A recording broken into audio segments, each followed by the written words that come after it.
Hey, what's going on, everybody? Welcome to Tone Talk with Mark Uzansky and Dave Friedman. It is Saturday. Shit, it's Saturday, right? It is a Saturday. Yep. It's 6 o'clock my time, or a little bit after. Dave, 3 o'clock your time. 3 o'clock my time, and somewhere in between someone else's time. Exactly. And you're watching in Europe, it's even later than that. So I don't even know what time it is there. So what's up, Michael Torin? How are you? Hey, Michael. So yeah, we had to do a special time. What you were doing something yesterday? What were you doing? Me? Yeah. Oh, I was out hanging out with Sammy Bowler. Oh yeah, the Goo Goo Dolls were in town? They were in Santa Barbara actually. Actually, they're playing in Santa Barbara tonight. He had a day off in Santa Barbara yesterday. But he took the train down to Ventura, which is a little closer for us. And cool. It's a quick, fast little train ride. And we hung out, had some drinks, had some sushi, had some things. Nice. It's great. Yeah. Hopefully I'll see him at NAMM if he's going to be there. Who knows where all this leads him? Yeah, exactly. Yeah. So I mean, I'm gonna see him. I'm gonna go see them tomorrow night. Very cool. The Greek Theater here in LA. So, did you go see? Was it recently? Was it Piercy and DMartini? I did. Okay. I did. Was that recently? Cool. Yeah, it's good. Yeah, that's right. Okay. Was it cool? Yeah. And you met up with Carlos too? Yep. Saw Carlos. He reminded me if you wanted to come to the show that. Really? Did he? Nope. Yeah, he did. Wow. He's such a nice guy. Mm-hmm. What a nice guy. Yeah. It's a far drive, but especially since he's such a nice guy, I got to make it out there. That would be cool. Hey, what's up, Amanda Coombs? Good to see you here. Yeah, this isn't our normal time. We haven't seen you in a long time, I think, right? Or have I not been paying attention? I think it's been a while. I think it's been a while. So good. And tell your brother as well. Tell him they said hey. So yeah, let's see. So yeah, this is an odd time for us. Odd time, but hey, we wanted maybe a more convenient time for some people. Yeah, I wonder. Or maybe not. We'll see what the views are if people are like watching around this time, or maybe people aren't. So Jim Torek has a question. Any news on the AC30 style amp? Hey, just coming right in. Prototype of it should be done this month. So yes, it's moving along. Are you looking at like maybe a NAMM release? Maybe. Probably. Yes. Cool. So ironically, I was looking at it was the hand-wired AC15 that Vox came out with. Yeah. Have you seen that? Yeah. What do you think of it? I mean, it's cool. It's still not using the best transformers in the world, and it's still. Don't quote me on this if I'm going to say this, but I'm pretty sure it's hand wired, but it's hand wired in Asia. Oh, really? I don't think it's hand wired in England, but please do not quote me on this because I could be totally wrong. But I don't think they really have a facility, so to speak. Vox, that is. Yeah, I don't know. They don't have a facility. So everything is made by other companies and stuff. So I don't know. So don't quote me on that. But I mean, it doesn't mean that it's not. I mean, I've seen pictures of it and stuff, and it's quality components and things. It's all good. Yeah. So what would make your amp different, so to speak? Better. Really, to be honest, the transformers are really important, and so they'll be Haybor transformers, of course, and I mean, other than that, it's the same sort of parts that are the high-end parts and handmade caps in the US that are made in all our amps and, well, most of our amps. Would it be any difference in terms of circuit? Like, would the circuit be the same? Circuit-wise, one channel is going to be a top boost channel, and the other channel is going to be the other channel has a little rotary switch, and that channel has every sort of iteration of so on AC30s.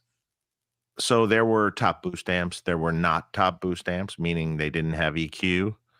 But there was bright channels and there was bass channels and there was a couple different things. So this switch kind of gives some variation of the normal channel. And the difference with this is on a normal Vox and that has a top boost and say a normal channel, you can't blend those because they're out of phase with each other, but these are in phase with each other. So they'll be blendable also. So it's going to have a few little twists to it. I know. Are you going to be making a combo? It'll be a head, a cab, and a combo. And what speaker would you choose with the combo? Like a blue? Would you go? I mean, we haven't totally decided yet on the speakers. So I mean, the first thought would be a blue, but it might also be available if you want it with like, I mean, Voxes can be cool with blues. That's the traditional thing, but they can also actually really be cool with greenbacks in them. It's a little different of a tone. Right. Yeah. It's a little less kind of glassy, and it's a little more like, you know, shall we say, English Marshall-y sort of vibe. But I haven't totally decided what speakers I'm using yet. But most likely it's Celestion, and most likely it's blues. But blues are expensive though, so yeah. So maybe we offer the two options. Makes sense. Yeah. One at a lower cost. This comment reminds me of something, but yeah, 3 extra gain stages in the AC, please. Oh, 4, 5. Why not 5? I think, because you need 5 gain stages in a AC30 style amp. Has there ever been an AC30 style or a Vox style amp that's gotten like hot rodded? I don't think I've ever seen anything like that before. Not really, although it can come out cool. Would it? Have you done it before? I haven't done. I remember years ago, either Reinhold Bogner or his partner had a modified Vox AC30 that was pretty cool sounding. The master and a gain and all that. I don't think it was exceptionally high gain, but it had a vibe to it. Interesting. Well, that actually leads me to our sponsors. So maybe you can put a Mr. Scary. Nah, that won't work. Mod in that wouldn't work in the Vox. I mean, technically, it probably will work. It's meant for an 800. I know that. It's definitely more suited towards something with a traditional master volume and not like post phase inverter master volume, which the Vox will have, by the way, sort of like the Plex has. It might just be too much for that, but then again, that one is the Mr. Scary one is a little lower gain, so maybe it'll work great if you really want to do it. Yeah, it's possible. Sure. Those are great. Yeah. Those are great. Those particularly are great in a 2203 or the not just the Mr. Scary one. They have the Hot Mod V2. The Hot Mod V2, which actually is more gain than the Mr. Scary one. Yeah. I used to have this one. Yeah, and I don't know. Honestly, kind of in an 800 or 2203, I sort of like the V2. But the other one could be really cool. I mean, this is a personal thing. The other one can be really cool for amps that already kind of have more gain than that. Right. Might be just the ticket. Interesting. Well, of guys, course, I think that doesn't the Mr. Scary have 1 tubes and AT7, so it's lower gain. I think that was the deal. So you could have probably also put a 12AX7 in there. That might be the case. I don't know that. Yeah. But we can look. We can actually look and see. Actually, it says read more. I wonder if that's the case. Yes, you're right. An 8D7 and an 812AX7. Yeah. So the one on the left, I believe, is an AT7. So it's giving a little less gain. Gotcha. A little less gain in that stage. Yeah. Yeah. But it's sort of all dependent on, like, how loud are you running the amp when you testing this? How quiet are you running the amp when you're testing this? Are you getting extra stuff from the power section of the amp? Right.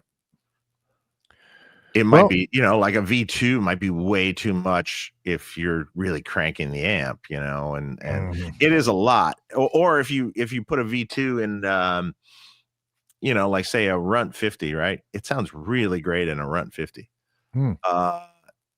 But it's an insane amount of gain at that point. It's like really gnarly. So that's killer. I mean, it's an easy way to go ahead and mod your amp without making any modifications whatsoever. Yeah. So so you guys make sure you check out legendarytones.com. David over at Legendary Tones will take care of you. Okay. Yeah, it's good stuff. Yep. And then also we got fixpedalboards.com for all your pedalboard needs. And they have really cool, like little angled, like right there where the thing is, angled bridges that can go on a temple board or go on any board that are hingeable. You also have flat bridges that are hingeable. You have little metal pedal lifts, individual pedal lifts, like pedal risers called. And look, they have all the different size of effects and different heights and stuff. And then that can be screwed down to a wood board. It could be bolted to a metal board. It could, do whatever. So this is going, so you can have a pedal underneath here. Well, it's not really designed for a pedal underneath there. That's just a riser for the pedal. So let's say you have a flat pedal board, right? But you need the back pedals. Right. And you want to raise it at different heights and different things. You might want to raise them up.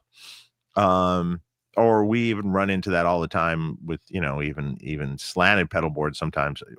This pedal's really short. We need to raise it up just a little because I can't reach it right.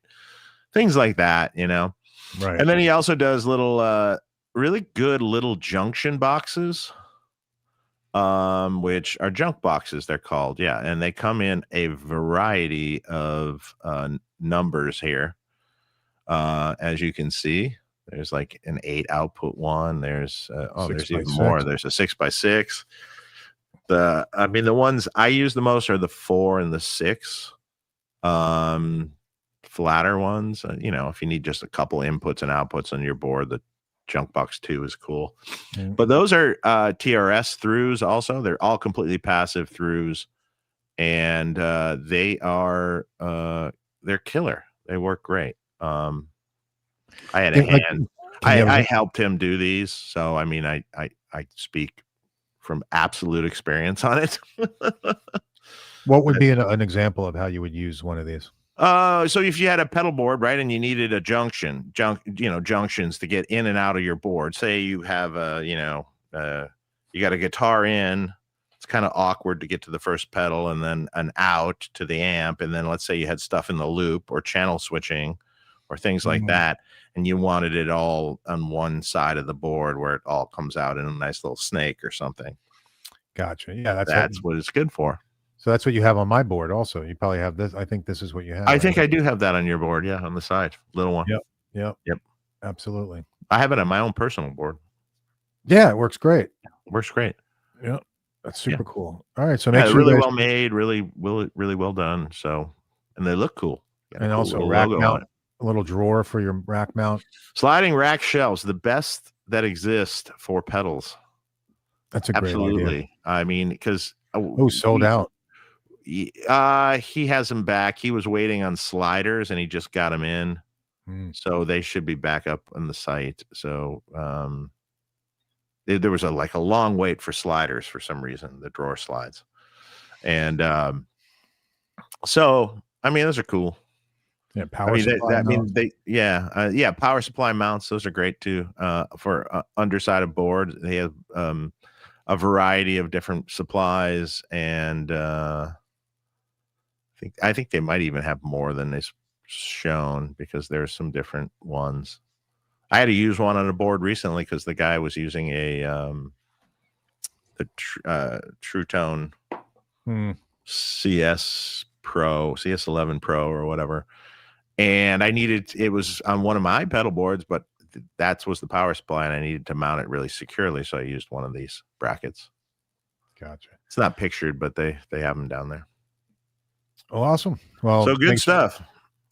And for anyone who wants to know, they're also the company that actually makes the fixed pedal board stuff, is the company that makes all the chassis and stuff for a variety of amp companies.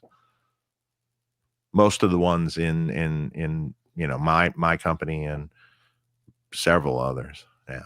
So cool. Yeah, make sure you guys check them out. Mention us if you do. And also Sweetwater.com. Make sure you guys go to our affiliate link, which is below our video. So anything you buy on that link, we get a little kickback to the show. And go ahead. Yeah, you guys should come out to the Sweetwater Guitar Fest.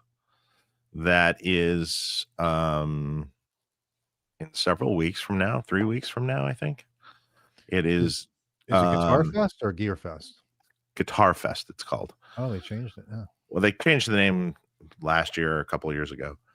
But it's Guitar Fest, and that is the weekend, Saturday for public. It's Saturday, that would be the 27th. I'll be there. Friedman will be there. We got our own little booth there. It's a bunch of amps and fun times. It's pretty cool. That's cool. There we go. So if you're in the area, come on and visit. So you're going to be there, and then you're heading over from there. You're going to no, first is Andy Wood. I see. So the guitar Woodshed Experience. I am going. I think I said that right. Yeah. Woodshed. No, I said it wrong. It's the Woodshed Guitar Experience. I always want to say guitar first for some reason. The Woodshed Guitar Experience in Crossville, Tennessee, and I am leaving for that trip Tuesday morning, really early. I'm leaving 6:30 plane flight. Ugh. Yeah, that's rough. So you have to be. You're gonna have a day to yourself, or you're gonna go right in? Yeah, the day to myself is no, there's a day in between it when it starts. Yeah, that's cool. So, this will be nice. Yeah, it starts on Thursday, so Dan Huff and all sorts of people. All right, so let's talk about who you're going to be pilfering for guests. Paul Gilbert, Dan Huff. Let's go. Paul Gilbert, Dan Huff. We've already had Andy. We had Andy Wood. Right. Oh, Mark Lettieri is good. Mark Lettieri. I don't know. I don't know who that is. No. Ben Eller we've had. No, we haven't. We haven't had Ben Eller on our show. No. Why not? I don't know. We love Ben. On. Yeah, let's get Ben on the show. Have not had him on. Oh, look at that guy. Okay. Yeah, look at me. I'm on there. Look at that. I'm going to be there. Very cool. So lots of fun at that thing. I mean, that's a paid thing. I don't even know if any things are available still for it. But yeah, you got to pay, and there might be cabins and this and that, and I mean, you can do less. I mean, it's super cool though. I mean, it's really great to be able to learn from amazing guitar players. I mean, Andy's a fantastic guitar player. Yeah, I think we're going to do some sort of rig clinic, and then we're also going to do some sort of clinic with me and Andy, and we're going to show an amp, and we're going to walk through all the different sounds of it. I think it'll be the Jose amp. We'll be able to walk through, sound after sound, different things you can do with it. That's cool. Yeah. And then there's a crazy amp room set up with that Joe Wyatt is setting up for Passion for Tone. I don't know if you guys know his channel. Joe's awesome, and he's involved with all this. He got me involved with it, and there's this crazy amp room too that you can try out all these amps that you'll never get a chance to try out in one spot. And I'll be there when I'm not doing my clinics.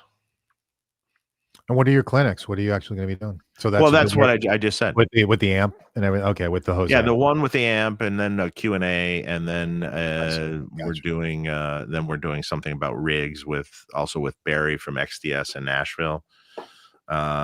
Something involved with that. Cool. That's a little loose. Originally, it was Sammy Bowler and I that were going to go out and do some clinics there, but I inadvertently got him a gig. a paying gig where he's making some money. Yeah, a well-paying gig. So so he's like, I can't come. Good for him, man. I'm happy for him. Yeah, really happy he's happy too. Good. Yeah, that's a great experience. In case you don't know, Sammy Bowler is playing with the Goo Goo Dolls. So he's had to fill in for an ailing guitar player. And we'll see how it goes. We'll see if that's more of a long-term thing or not. We don't know. Look at this question. People. Suggestion for the show. Instead of punish Dave with questions, we have punish Mark with names. Mark has to do a shot for every unpronounceable name he butchers. Hilarity unfolds. Now, wait a minute. I like this idea. This sounds like fun. Mark will not shut the show down, and he'll just leave it open and just walk away after a while. Yeah, but the more alcohol that Dave consumes, let's give him some names too. Who says I'm going to be consuming it? Oh, okay. This is for you. For me. Nice. Yeah, I know. 40 Grit. What's going on? Hey, Dave. Pleasure to meet you at the DMartini gig. Oh, yeah. Hey, man. How are you? And now I have. Always wanted to meet you, and now I have. Is the DMartini amp still rolling, or is that shelved? Dude, it's just like it's low on the totem pole. Low on the totem pole, yeah. Well, what was the idea behind that anyway? I forget. Just to make a clone of his amp. Oh, okay. Of the Soldano? Of his famous his Marshall that he's appeared on a lot of records. Oh, okay. Yeah. Does he still have that? He still has it. Oh, yeah. That's cool. I always remember that story that Bo Hill told on our show, and also in like a regular video where, Warren went through like 100 different amps, set them all up. Came back to the same one. Yeah, came back to the same one. Yeah. That one's great. Yeah. Too funny. That happens. Yeah. Thanks for the question, 40 Grit. Bobby Devil. Thank you. Any news on the Fortis McMars amp? Are you unveiling anything new at Sweetwater? Isn't the Jose the Fortis McMars amp? I mean, the Fortis, you can do the McMars amp with the Jose. So I don't know if we're actually going to do a Fortis McMars amp. And based on what and Richard's using the Jose. Oh, really? Yeah. With guns? Yeah. Oh, cool. Yeah, he's been using it on this last outing. Well, here's the thing. Remember when Mick was on our show and he said that he didn't sell Richard the I don't know if that's true though. I think he was mistaken. Yeah. Okay. I think so. Okay. I think so. Are you unveiling anything new at Sweetwater? No. Okay. We were going to maybe, but it was like kind of tight. So we opted not to.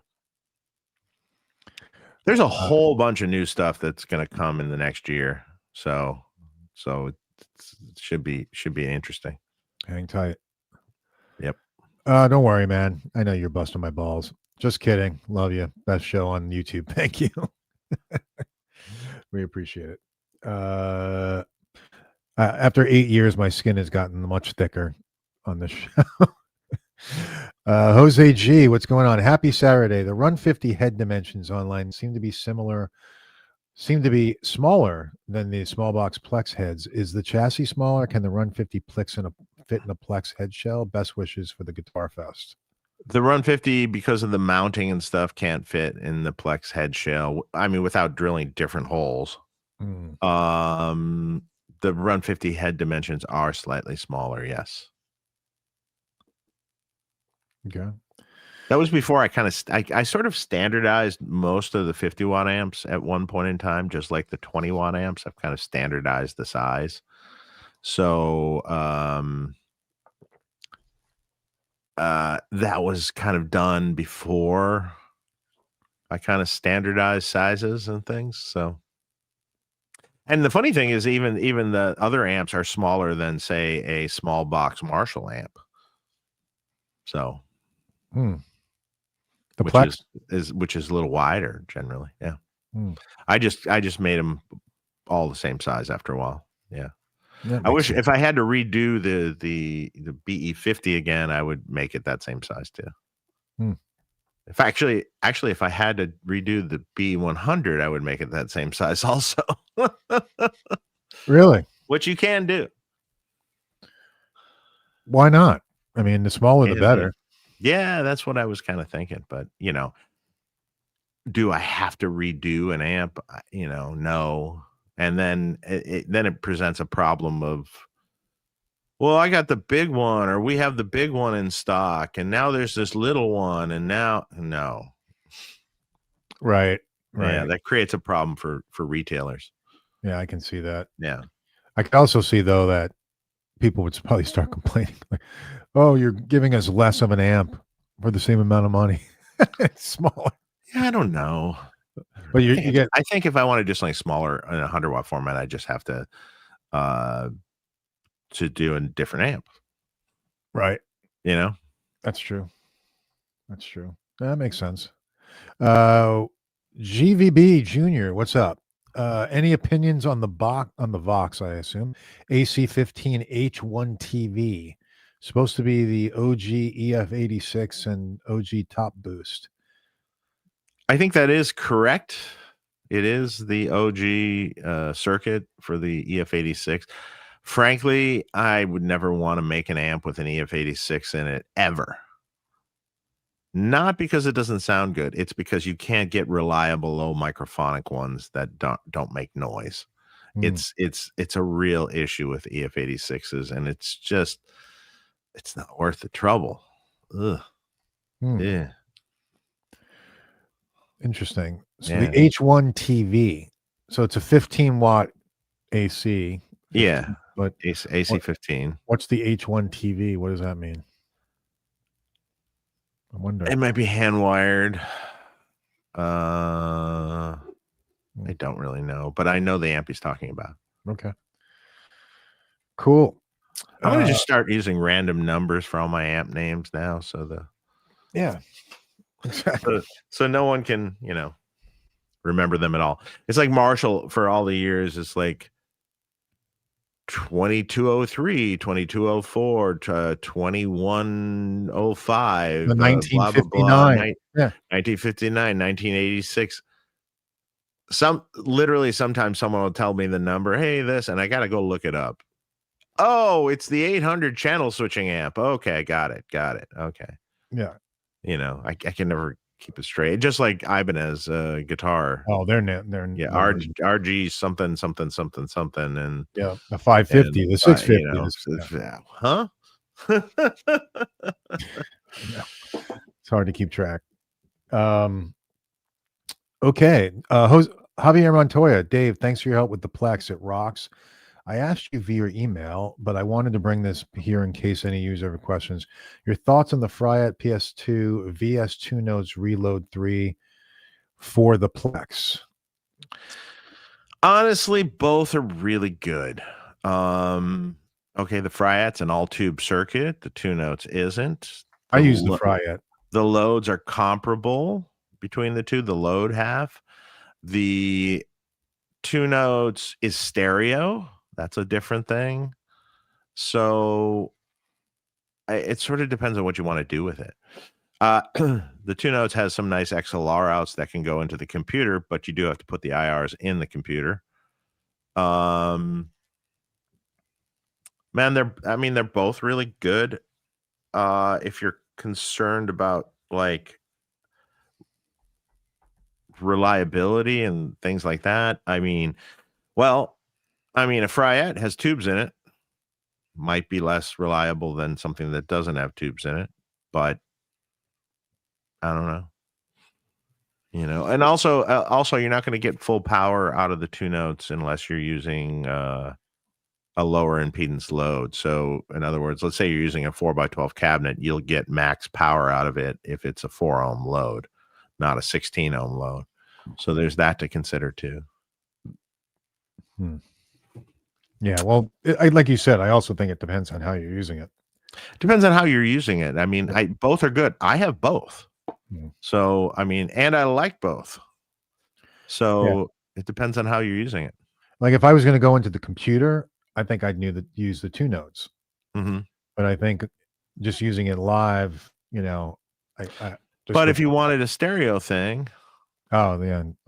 maybe you'd want to use that. You can, lots of different hookup options for the way you can do that too. Right. You have one cab wet and one dry. You can do all sorts of things. You can't go wrong with either one, to be honest. I don't think you can go wrong with either one. I think both are good. Yeah. And they both serve a purpose. What's the price point on either one? I know I think they're in a similar price point. Let's see. If I can see my keyboard. Yeah, that's where I'm at. That's where I'm at too.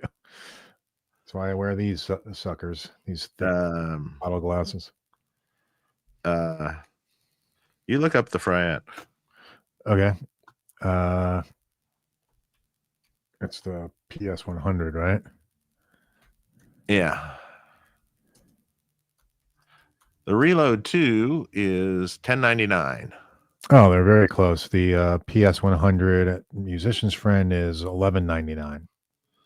Yeah, they're within $100 of each other. Yeah. Now, if you look at it that way too, the Reload has a second, channel, so to speak, a stereo thing. But then again, on the Fryette, you can switch between levels So I don't know. They're both good. They're both good. Yeah. And we know both people who make them. So yes. And they're both great. Great guys. You got Guillaume and then also Steven, right? Yep. Mm-hmm. So all right. Let's go to the next question here. Peter Lasis, what's going on? Greetings, gents. Dave, with your new Jose, which feature mode settings would you suggest to accomplish how John Sykes would run his Jose? Still loving my Fuzz. Thanks again for everything. Well, okay. So I've been in a couple of his Jose's, and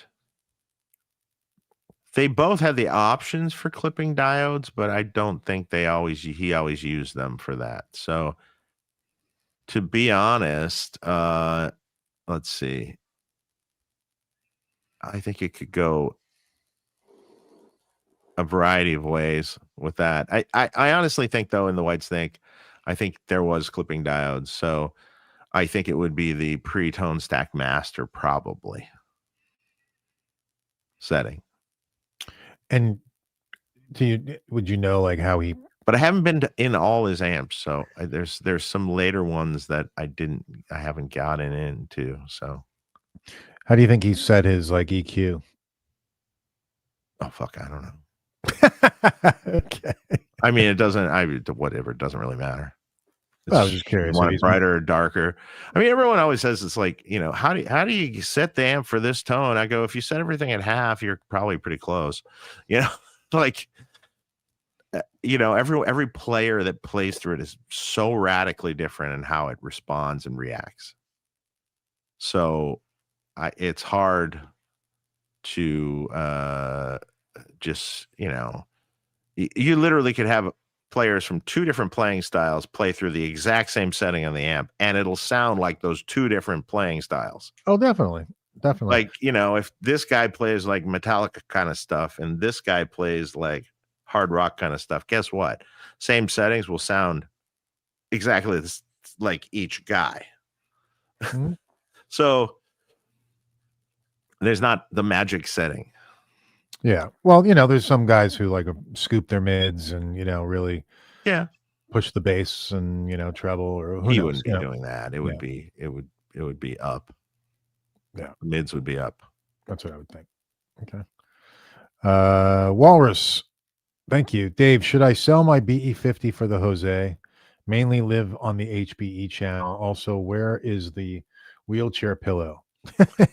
Man, I wouldn't think you should sell the BE50 because the Jose actually probably has less gain than the BE50 in the HBE mode. So I wouldn't think so. Yeah, I haven't seen wheelchair pillow in a while. I hope he's doing I know. okay. What happened to him?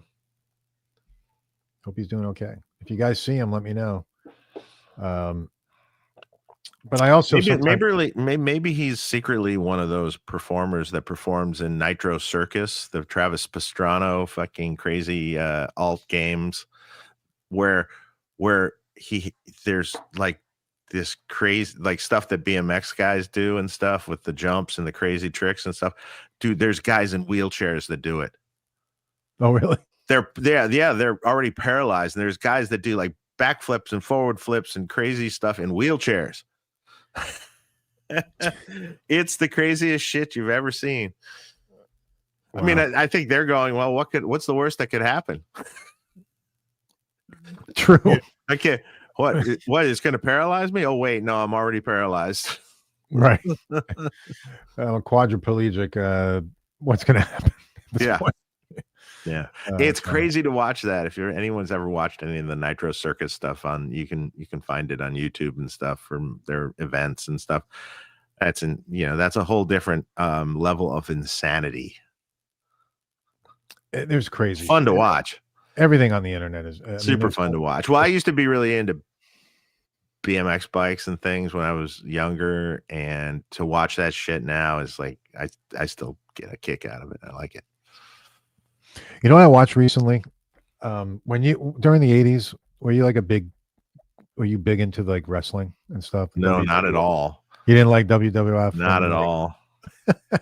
No. I did like it, like Andre the Giant and I loved that shit when I was growing up. I used to watch it all the time. Dusty Rhodes and Andre the Giant and Snuka Fly and George the Animal Steel. Speaking French to me. You didn't watch any of these guys? Nope. People in the chat, let me know if you ever watched those guys. Not my thing. It was so funny. I watched. But that's cool. Yeah, I watched a bunch of videos a couple weeks ago. A friend of mine came over and we're watching all these old videos from the 80s. It was funny. Anyway, okay. So yeah, hope if wheelchair pillow is doing okay. I hope he's doing all right. Paul Taylor bought my first Friedman after 40 years of playing a JJ Junior. What the fuck have I been waiting so long? Great. Impossible to get a bad tone. Dave, you are a god. Thank you. Thank you. Awesome. That's glad awesome. You like it. Yep, JJ Junior is great. And they're no longer made, so hold on to it. Yeah. Rob Tinney. Yo, fellas. Thanks for the response about the 30 watt. Dave, this AM. Oh, thanks. Okay. Did you answer him about a 30 watt this morning? Yes. Okay.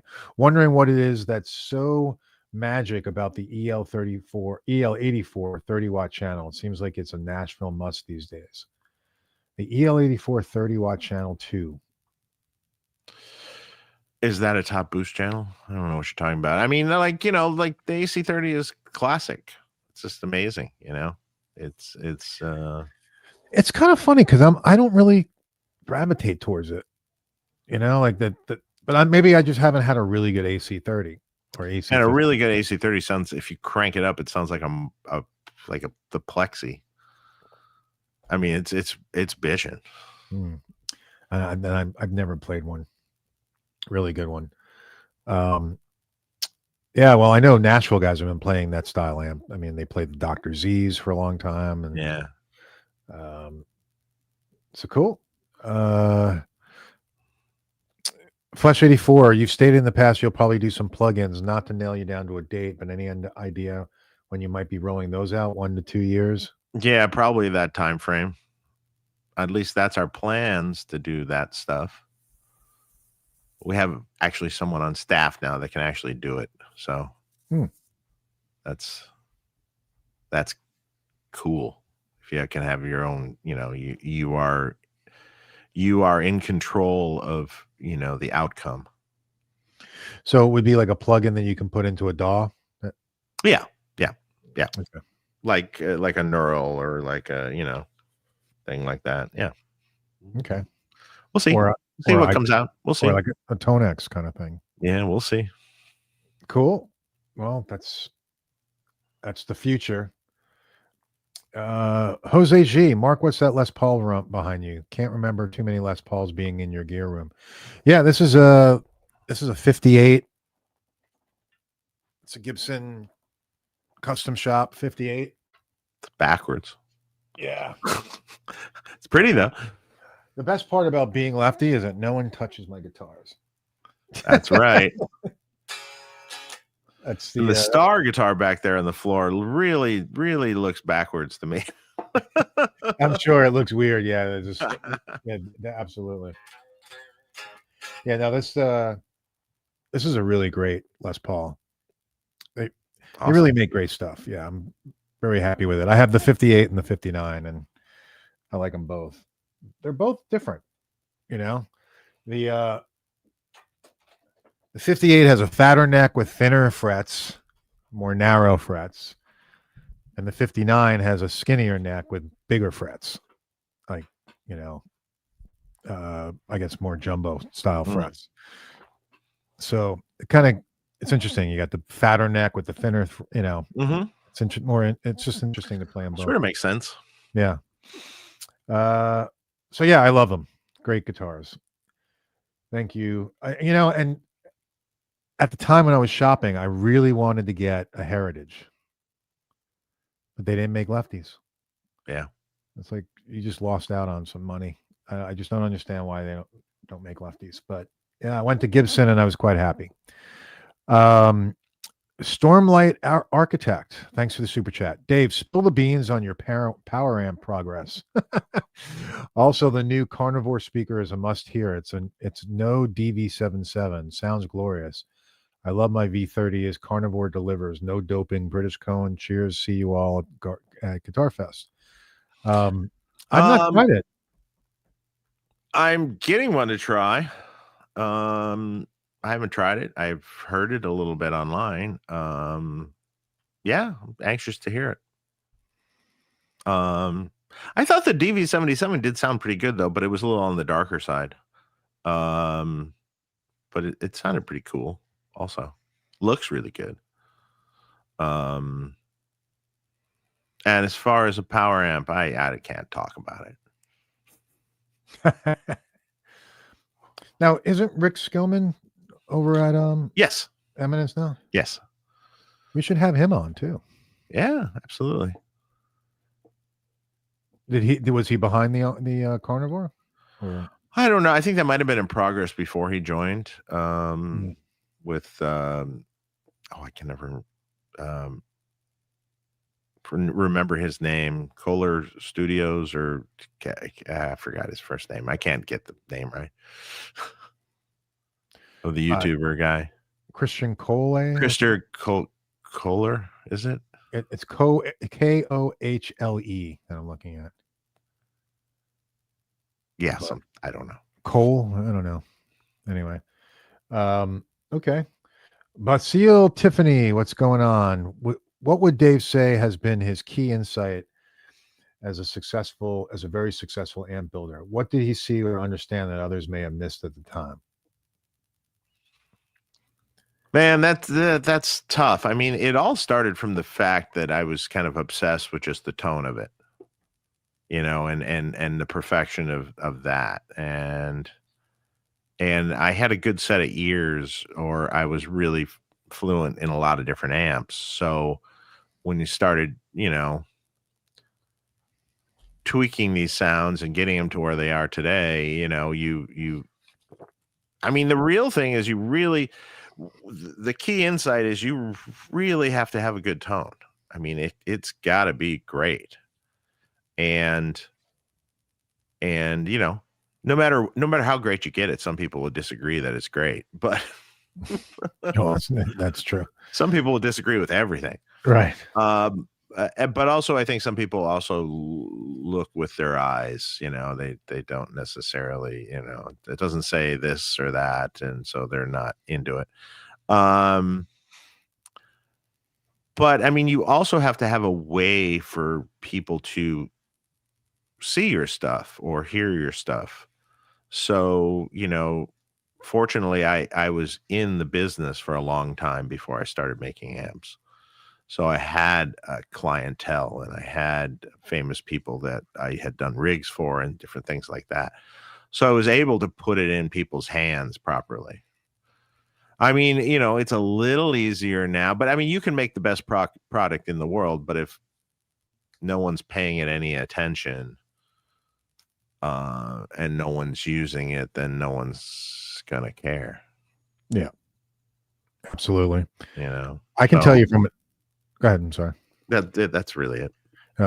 I can tell you as an outsider who heard of you way before you and I ever met, because I used to be a frequent visitor of the gear page, and also Van Halen forums, and maybe the Metropolis forum. Can't remember if it was back then, but I heard about you because it was always you got to get this Marsha amp. Got to get the Marsha amp. If you want the Van Halen, closest thing you can get the Van Halen tone, you got to get the Marsha amp, right? So everybody was fucking saying that.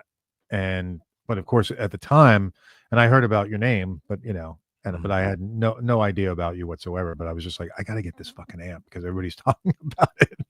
And it was all over the internet that everybody was talking, oh, you got to get the Marsha. And for me at the time, I couldn't afford it. Yeah. So I ended up getting the Splon. It was a good amp. It's a great amp. Yeah, it's a great amp. And it was just less expensive at the time. Yeah. But yeah, that's what I heard about you, that you were already well known, and this is probably, I'm thinking 2005, 2007, around there. A little bit. It's probably more like 2009, 8 or 9. Okay. Yeah. All right. Yeah, that makes sense. Yeah. Okay. Gotcha. Yeah. So, and when did you come out with the Friedman line? Well, I mean, like the Marshall started in like late 2008, early 2009. Okay. But then the actual Friedman after I got a cease and desist letter from Marshall. Right. Was that a few years That's when later? he became Friedman. So that probably was, no, that might have been later in 2009, to be honest. So it happened fast. So I'm trying to think of the time frame, maybe by sometime in the 2010s it switched to Friedman. Maybe early 2010s. Wow. Maybe mid, something like that. So how many Marshas would you say are out there that you've made? Oh, that's a good question. I did have a record of it at one time that has since vanished. So might not be that many. There might be like 50 or something. Wow. And so maybe less than 50. Do you think that they not that you think, were they any different in terms of like schematic or how they were built? Or I mean, when we first switched over, they were no different. Okay. To Friedman, it just switched from the nameplate. Okay. They were still being kind of hand done at that time with hand options and things. Now the Marshall was just, you were building up on a Marshall though, right? You were on a Marshall style chassis, yeah. But you were redoing It wasn't a everything? kit though; it was all custom what we were putting in it. But so it wasn't mods to a Marshall. You were actually like redoing. no, we were the whole building thing. from scratch. Yeah, yeah, Oh, you see, I didn't know that. yeah. We Okay, were building from scratch. It so wasn't like mods. the It whole wasn't internal. mods on a kit either. Everything was. At first, they were like, "Oh, this is just a kit." No, everything in it is not a kit. I mean, it's different transformers and different things and different. Yes, the chassis was generic Metro chassis, but everything about the amp we customized. So like if you said I wanted one with just a BE channel, okay, you just got a BE channel. If I want one with a loop also, okay, you got a BE channel with a loop. Oh, I want one with the HB, the whole blah blah blah. Right. You could get all of that, and it had a clean channel most of the time, but that was optional too. So it was really kind of an optional thing, real custom per order basis. Okay. And that's how it always started out. As the Marshall was always this. Yeah, that's how it always started out. Yeah. Oh, okay. And then it grew into standardized, and then it kept evolving over the years to what we have today. So it's basically a BE 100 platform. Yeah. Yeah. Okay. Yeah. Gotcha. Interesting. Yeah, that's cool. Yeah, I mean, it was. I remember back then. I can't remember what the price was, but I was like, "Oh, I want one." I was like, "Damn it!" Good question, Bazil. Yep. Plexico, what's going on? Hey, Dave and Mark. Dave, just checking if you have my name on the list in front of M for the 100-watt amp. Thank you. I don't have any lists, so. And I don't know who M is. In front of M, yeah, I'm not sure. So don't. But it's all the list is all electronic, bro. No. I mean, I think he's talking about the. Are you talking about the Jose? Or are you talking about something else? Oh, maybe he I have is. no idea what you're talking about. I was thinking about. He was talking about the Jose. If you have my name on the list, front of M for the new 100-watt amp. Let us know you mean Mark. High D and M in front of M. Is that? Oh, maybe in front of Mark for the new 100. Yeah. Probably, yeah. I haven't put my name on one, so don't worry. Mark's got too many things. Yeah, and plus I can't do it right now. Things are a little tight, so I'm not going to be buying things right now. Flesh 80. Few left-handed guitars. I could sell a few things. Yeah. Most likely if I have to, but I won't be doing that. But yeah, it's not gear time. I spent a lot past year on gear, and I think I need to chill.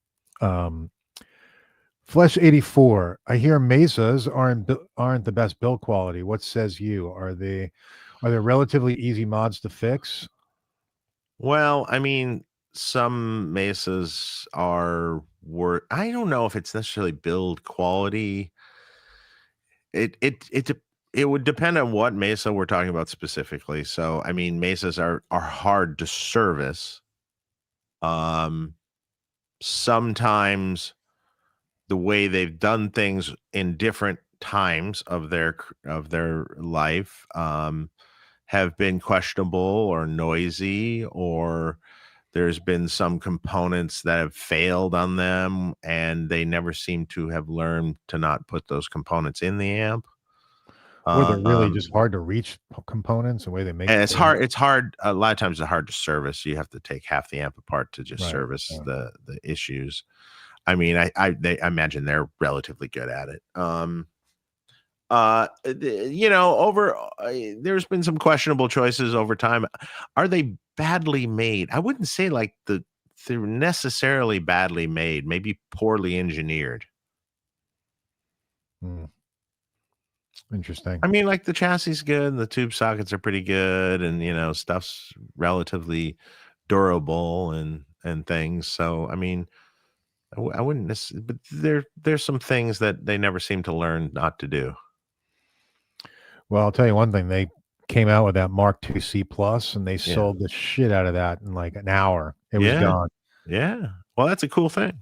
Yeah, it was crazy. Cool. It's a cool amp. It sounds good. I think they limited it to what, 50 maybe, or 100. And if you don't want it to oscillate, pull the reverb cables out of the amp. Really? Yeah, the little oscillation that's in it, if you just pull the reverb cables, it goes away. Some guy online showed that. So interesting. Yeah. Was that always in the amp, the original circuit too? I can't verify that. Some people have said it was, but I can't verify that for a fact because I've never owned one. Well, they're or have really never had two right in front of me, so yeah. They're cool though. Super cool. I'm happy they did that. That's good. Yeah, it was really cool. And of course, that's Gibson behind that, I guess, right? So, well, it's Mesa behind it, but it's like I think they must have started that, a while ago. But yeah, makes sense. Bobby Devil, what's going on? Dave, are you still sworn to secrecy, or is Marshall releasing more modded amps? I have no secrecy. I have no idea. There's Mark, no secrecy. Rule. I rule. Heard a rumor of a Dookie mod. I don't know, man. What's the Dookie mod? I guess it has to do with Green Day, but Sir-ish mod. It's a certain particular thing. Oh, I've worked on a few of those. It's not that much different than anything else. Yeah, I don't know. I don't know what Marshall's going to do. I mean, some of what they did was still missing some things. I don't know. We'll see. We'll see what they do. Yeah. I don't even know. Are they actually shipping to people? Because I don't know if I've ever seen anyone that said I got it and it's cool. Well, I mean, I know there's some in influencers' hands and things, but are they actually in the store selling? No, they're not, right? Right. No, they're not, because Sweetwater has them like pre-order, right? Pre-order. So they're not. I don't think they're actually shipping yet. So I don't. I mean, all the ones that are out there seems to have gone to people like artists or influencers or different things for videos and stuff. So I'm not exactly estimated October. That's what it says. But geez, they released these NAMM. Yeah, back in January. Yeah. So I don't know if this for a fact if Sweetwater's had any or not. I don't know, but so I never saw them in stock. And I don't think I did either. I could be wrong though. So yeah. Again, please don't quote me. Yeah. This is all speculation. Fowler 989, what's going on? Dave, will you ever do a Friedman attenuator?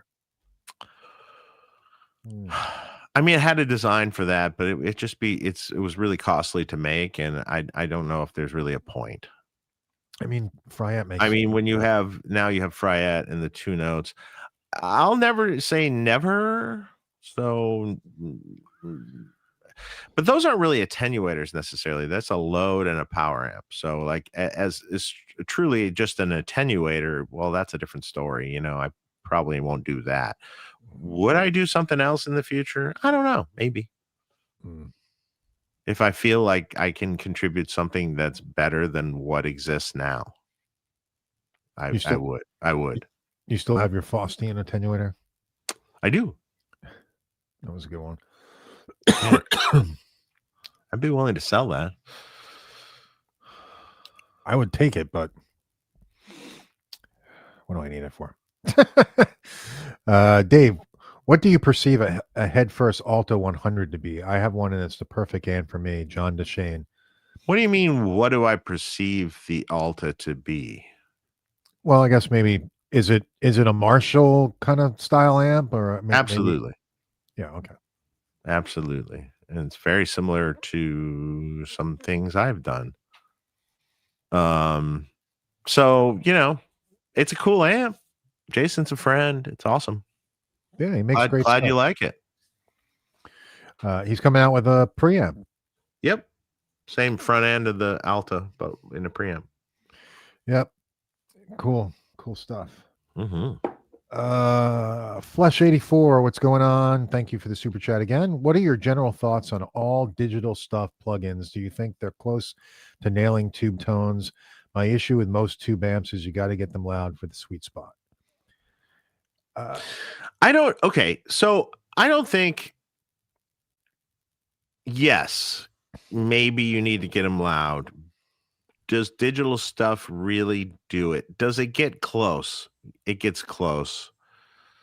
Does it feel the same? No, not really. Does it react the same? Definitely not. So if you clean up the guitar and you roll back the volume knob on your guitar and stuff, definitely doesn't react the same way at all. It's true. That is true. And certain amps, I mean, a lot of my amps you can use really quiet. It doesn't necessarily need to be loud. In fact, at some point in time, it would get too shitty, and you wouldn't want it to be that loud.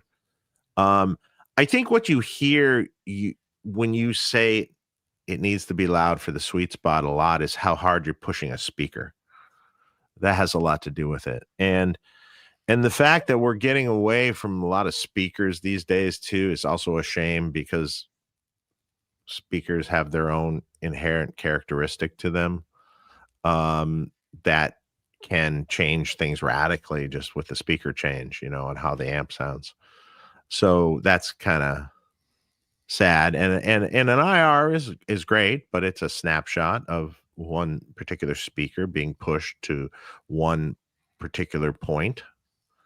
It's not exactly everything the speaker will do. But that can be great, And I still think a tube amp, even into a load box with IRs, is better than something digital, because then if your guitar is plugged straight into the amp, it's still reacting like it's supposed to react. And to you're gonna hear the difference in a live setting. I actually think you do. I actually think you do. I mean, all digital bands, I tend to be very irritated with the sound these days, and I tend to not want to even go see them. And you also miss some liveliness, some feedback, and some different things that an amp will do for you in that kind of context that is just kind of lost. Mm-hmm. Well, I'll tell you, somebody who actually, I've used a lot of plugins.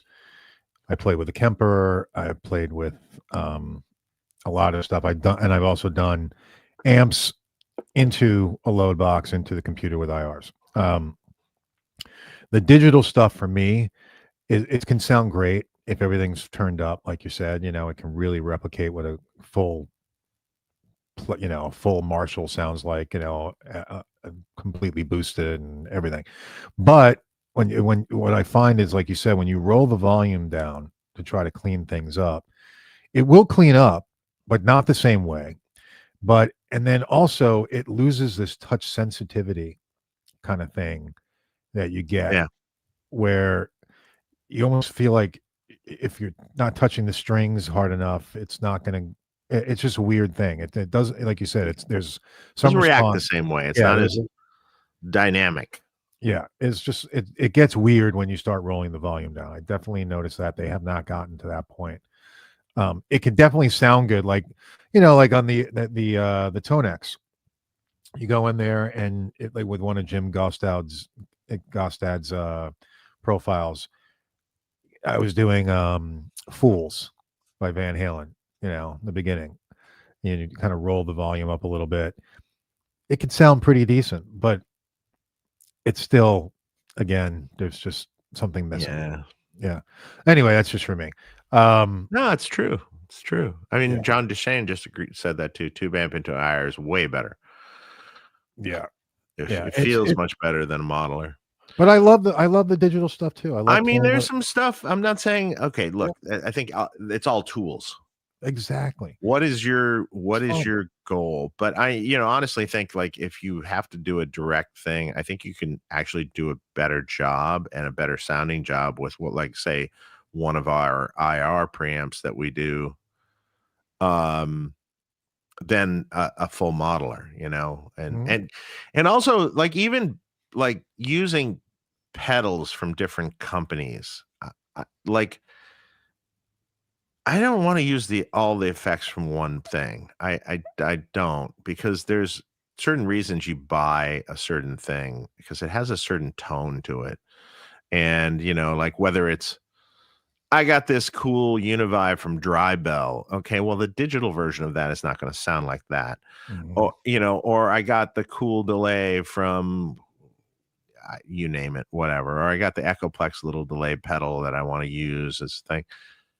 All those little like subtleties, they add up in the end. I feel they add up in the end. My favorite tone, though, to be honest, is plugging straight into an amp. It always has been straight in with nothing in front of the amp. And maybe something post like delays and things, but nothing in front. And man, still to me, I mean, that just sounds, it doesn't get better than that.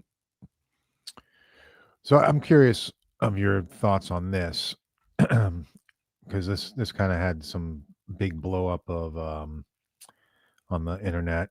This Boss PX1 plug out effects pedal. Okay, I have thoughts on this. I mean, everyone is in an uproar about this, but okay, from what I understand, I could be wrong, you do get 16 effects, right? Straight up. You get 8 already loaded on it. And 8 loaded, but you can download another 8 for free, right. Correct? Right. Okay. So you get all those for the price of this. That's fine. Now, I understand that they want to sell you other advanced ones and algorithms and stuff.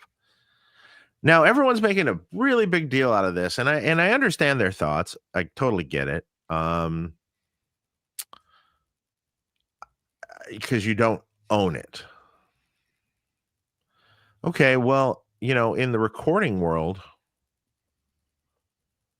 you buy licenses for plugins all the time. And you don't own it. Do you really own it? No, you bought a license for it. I mean, if you deleted it off your system, you could download it again from their website because you have a license for it. If you didn't have that license for it, you wouldn't have it. It's not like you paid for it at the store and you bought it. You know what I mean?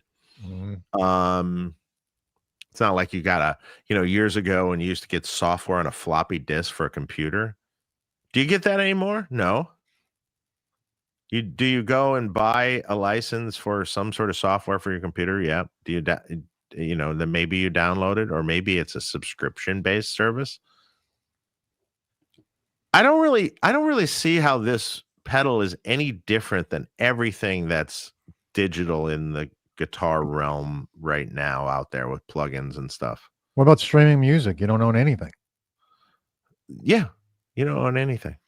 So you're streaming all that. So music? I don't know. I don't understand. I mean, yes, people have said, well, I bought it for $10 and then down the road, maybe they can change it to a subscription service that now I have to pay again, but I already paid for it for $10. Yeah, it was $10, man. You paid that much for a Starbucks coffee. Yeah. Literally. Yeah, I can see both sides of the argument. But I mean, I understand, but it's not any different than what's going on right now that has been going on for years in the plug-in world and stuff. It's not any different. Yeah, it's just a new concept. Please explain to me how it's different. It's not. Right. This is a dongle for your software, basically.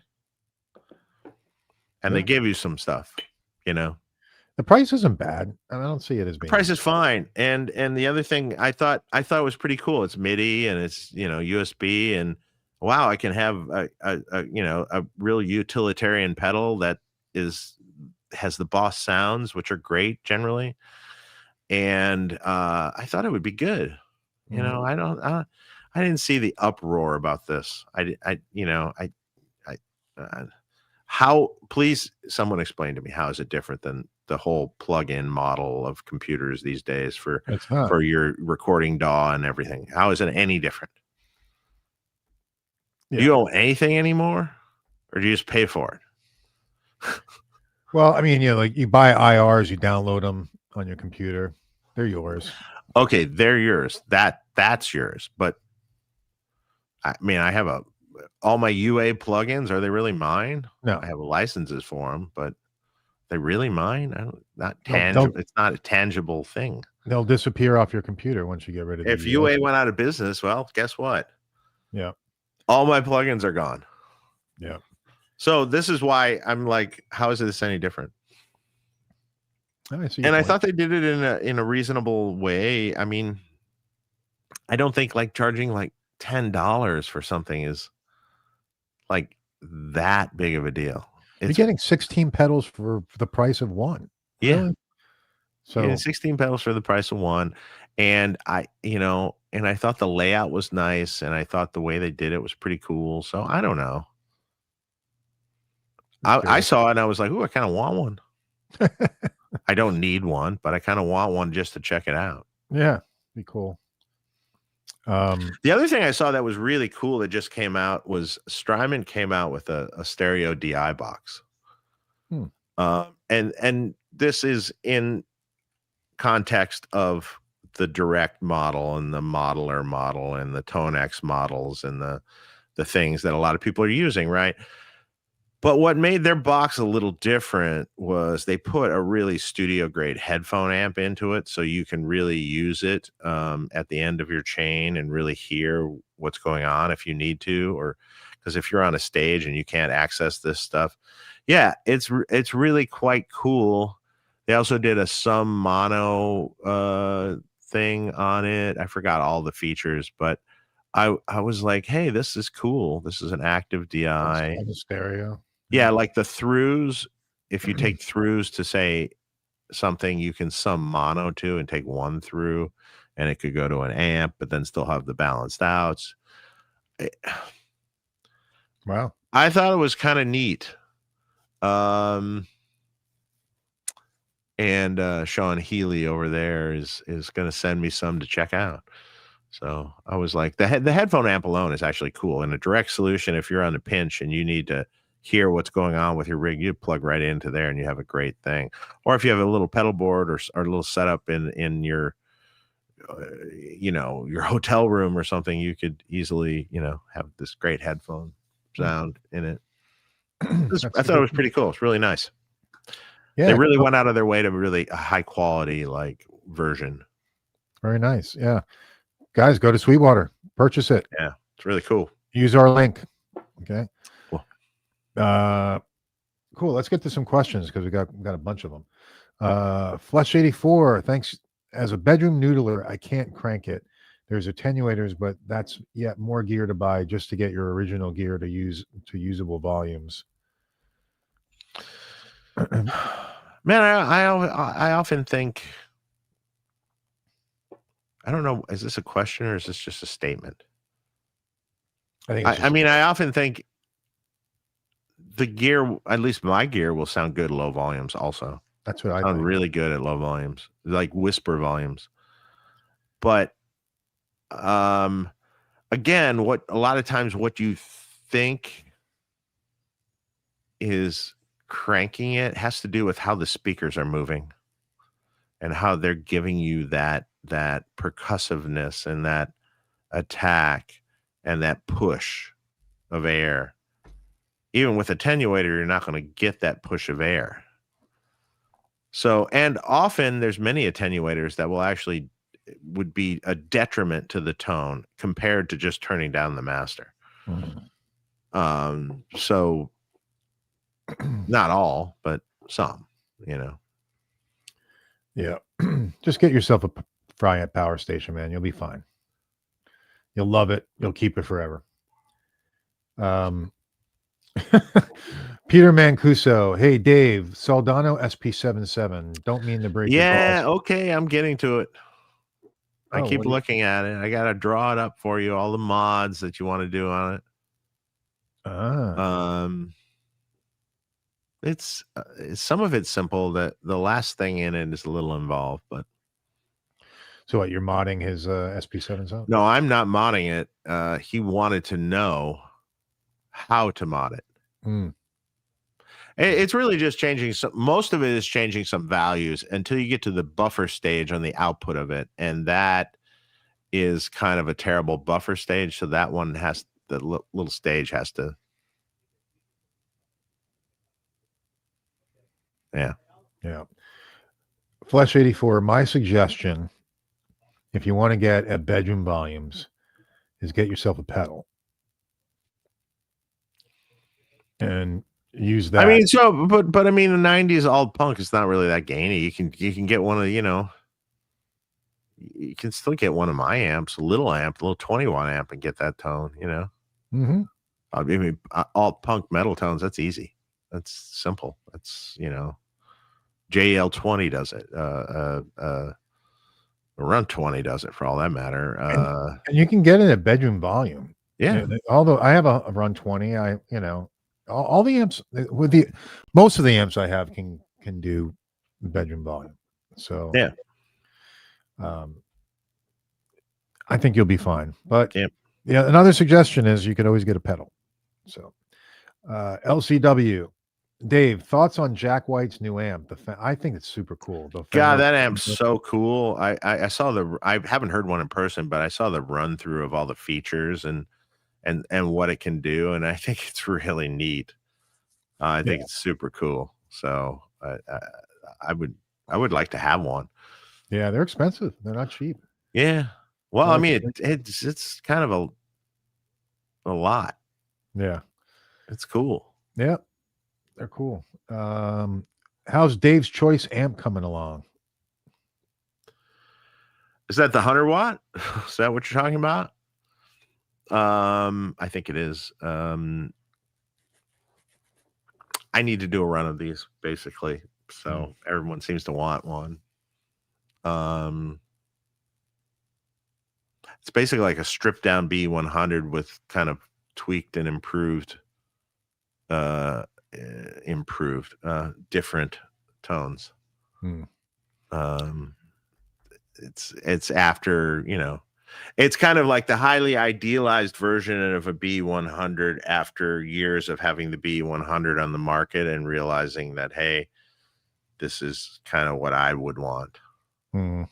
That's cool. How's it coming? Well, yeah, okay. Well, it's coming. Now the Jose, how big of a dent have you made on the list?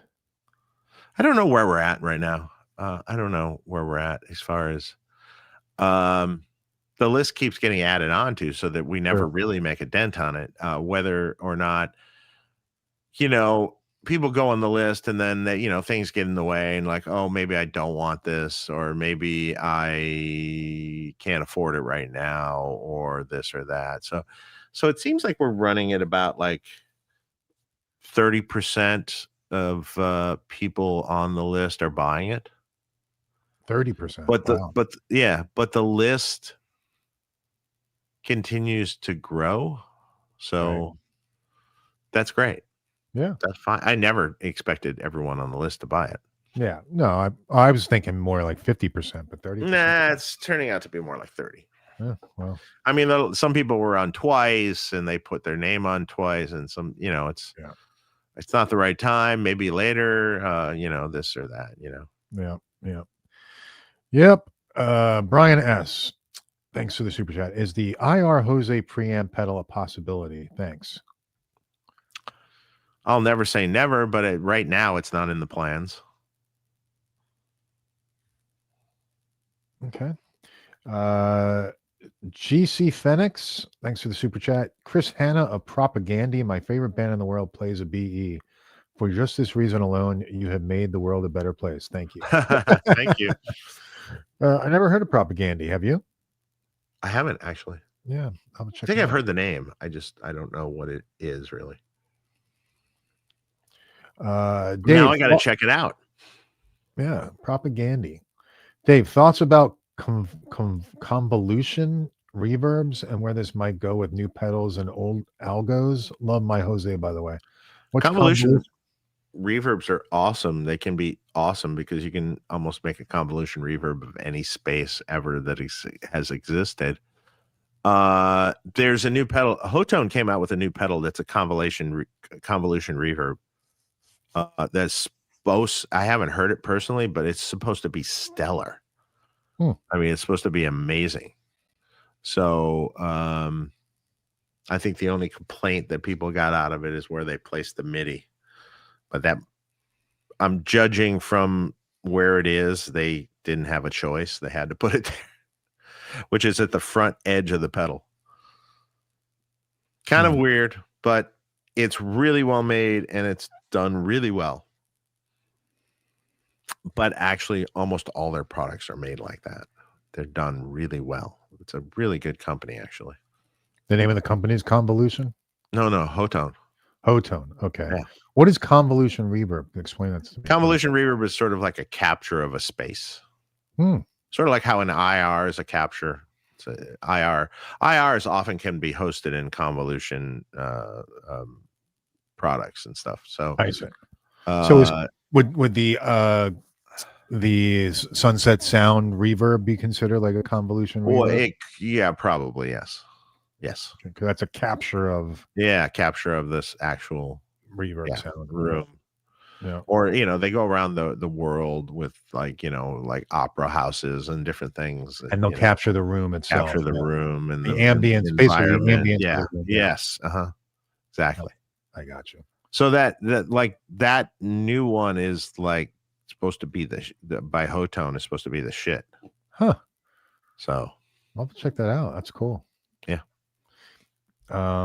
Flesh 84. Oh man, you don't have to apologize. You're paying for it. No, I'm just kidding. Apologies. They should have combined all my questions. Didn't mean that's fine. No, man, it's all good. We're having fun, bro. We're having fun. Rummy, thanks for the super chat, guys. Please recommend a fuzz pedal for Led Zepp tones. I play a Les Paul through a small box. Any concerns about placing a fuzz pedal in the pedal chain? I'll put it in front. I mean, the Jimmy Page thing was a tone bender, right? A tone bender. That was what he used. So I would think a tone bender, although a small, I probably on the plexi channel though of the small box. I would go to like Analog Man, see what he makes. I don't know what I mean. Like, what is available these days for an accurate? I don't know. Let's see. Oh well, he has the Sunbender. The Sunbend Analog Man has the Sunbender, and then JHS has the Bender. Warm Audio has one too. The Bender fuzz pedal. There was also the British Pedal Company vintage tone bender. The Vintage King carries.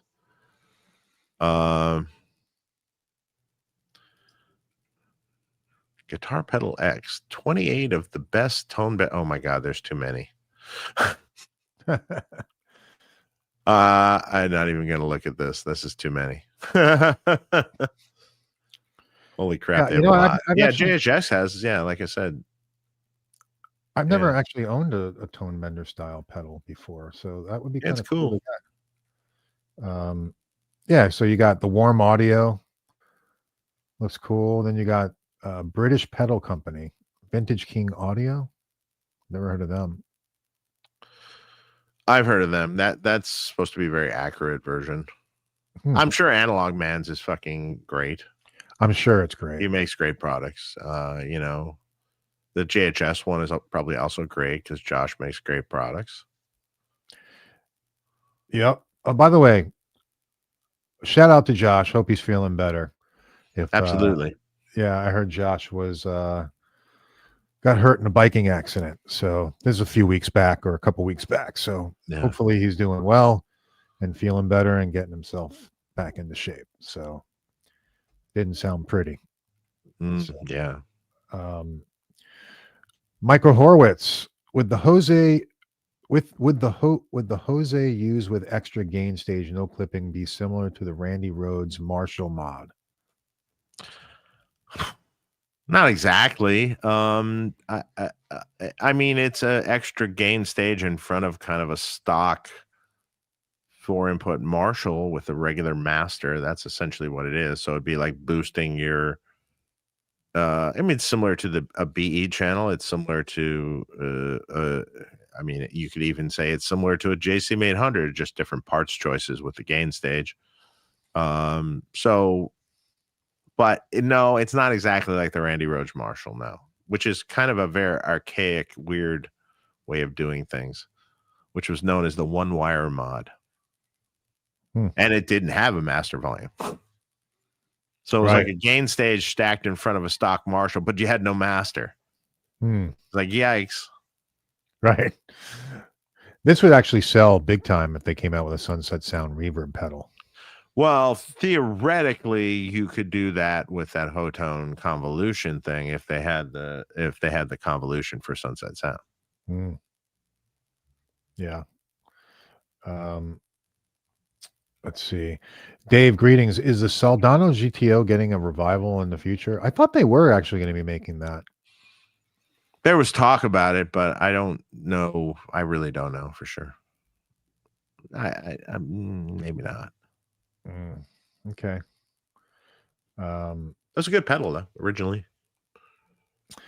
This is also a good option. The JHS little black amp box for your effects loop. You can lower the volume. What is that doing? That's not doing anything. So, I mean, that serves a purpose, but really it depends on what amp you're talking about, but in reality, it's just like turning down a master, except it's after the low impedance send of the effects loop. That's the only difference.